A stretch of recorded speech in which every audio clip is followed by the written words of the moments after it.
Good morning. This is Karen Spar, Executive Vice President of the Southport Oak Island Area Chamber of Commerce, and today we have a very special presentation.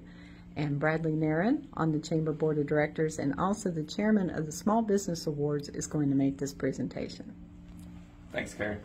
As Karen mentioned, we're here with the Southport Oak Island Chamber of Commerce. We're here at Solid Air Heating and Cooling on River Road in Southport.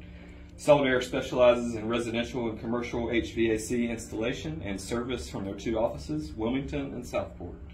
They are dedicated to keeping their clients in the Brunswick County and Wilmington area comfortable. I'd like to thank April Scott here from Brunswick Community College. She assisted in judging these small business awards, and Solid Air actually won the Small Business of the Year.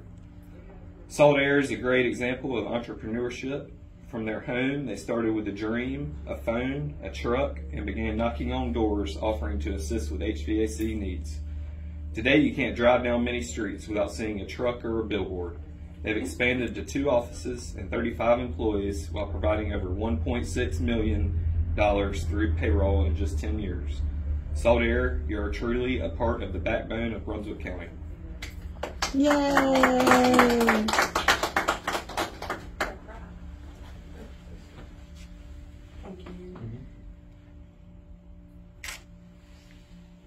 Congratulations. Congratulations. Thank you. Thank you all.